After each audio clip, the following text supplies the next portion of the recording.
thought I would introduce yoga. I would introduce it to some people that maybe not know much about it, or hopefully maybe you've heard of it, but I'm here to introduce yoga. And I'm not here to define yoga. Yoga, the way to reach true yoga is going to be different for all of us, and I'm not one to say that I know what yoga with a capital Y is, and it doesn't matter because it'll be individual. But I'm here to introduce you to the aspects to help you reach that point of your life, to reach a better point in your life. So with that, I'll be using the word yoga, but more in a general sense, not this capital Y yoga, but yoga with a lowercase y. And if someone tells you that they know the definition of yoga and they're not just using it in a general sense or to just do the asanas, they're probably wrong, and they probably need help. So be kind to them, be as nice as you can, find some yoga with a person trying to define yoga to you. But other than that, I'll discuss the part of yoga that I know little about. I'm by no means no expert, but I'll share with you the knowledge I have of it, and I'm always looking for more knowledge about everything. So here we go. So Ashtanga Yoga is the yoga I know a little about, and it's the yoga I'm going to talk about. So Ashtanga Yoga is the 8 limbs of yoga. With the 8 limbs, there's these 8 paths that help you on your way to capital Y yoga.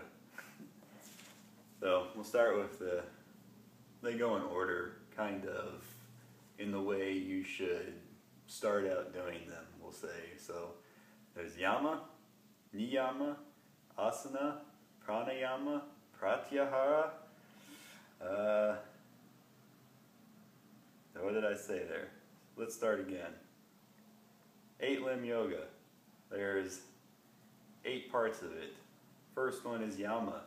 Second one is Niyama. Third one is Asana. Fourth one is Pranayama. Fifth one is Pratyahara. Sixth one is Dharana. Seventh one is Dhyana. Eighth one is Samadhi. Okay, so now you have that, we can move on. I'm just kidding. No, of course, just hearing those words, most people aren't going to get what they mean, myself included. So I'll explain them simply here, and at a later date I'll go individually through each one, maybe explaining more and more about them. But we'll just start by explaining simple explanation of each of them. We'll start with Ashtanga.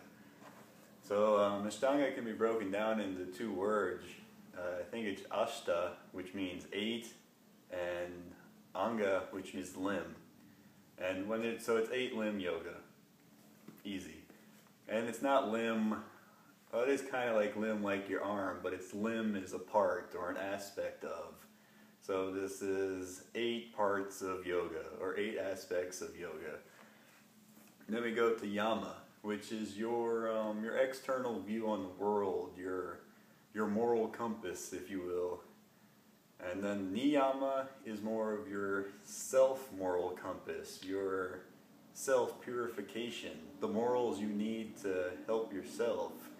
Because it is important to have morals for the rest of the world, but you can't forget yourself, because you're part of this world, and what affects you is going to affect everyone else also. Now the asana is what most people think of yoga, all these positions, or getting ourselves into the postures, the exercises that keep your body healthy to be able to go out into the world and make it a better place. Pranayama is your breath control, controlling of the breath or controlling of the breathing. Pratyahara is is a sense withdrawal from the external world. Being able to sit quietly and not let the outside environment bother you. Pratyahara I just did. Dharana. Dharana is more, it's focus or concentration, so that you're done with these external of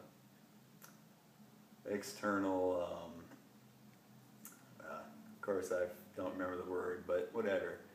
You've done Pratyahara, so now you're at Dharana, which is focusing down into one more point inside yourself.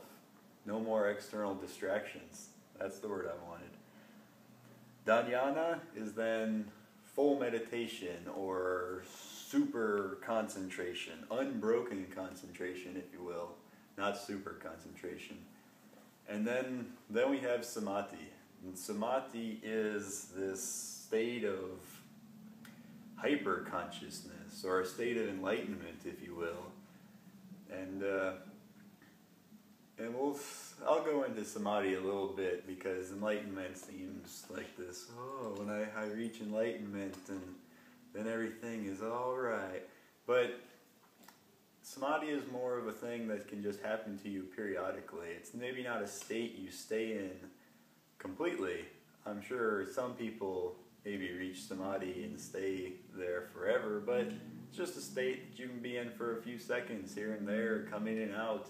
It's not something you can force, it's just something that happens. Bliss, there you go. Bliss is a good way to have Samadhi. When you feel that everything's connected and you are one with all and all that nonsense. And I'd also like to point out before I end this little video that half of these 8 limbs, starting from Pratyahara, Dharana, Dhyana, and Samadhi, all have to do with meditation.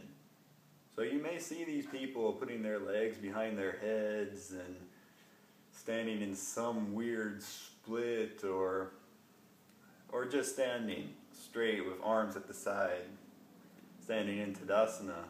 And you might think these are yogas, but these are all just ways to reach you to your ultimate goal of capital Y yoga. And they come out a lot out of meditation. And just keep that in mind, that 4 parts of this 8-limb yoga are on meditation. A 4th is on your moral values, Yama and Niyama, your external moral values, which also have to do with your internal, or they reflect back on yourself too. Niyamas, which are mostly reflecting on yourself, but they have to do with the outside world also. Only one is true exercise with Asana, so it's great. It's a sneaky way to get the West into yoga, tricking them into doing exercise. But a big part of it, half of these 8 limbs, are about meditation. We'll continue on some later date with going through the Yama, the Niyamas. But for now, take that as a little introduction to yoga.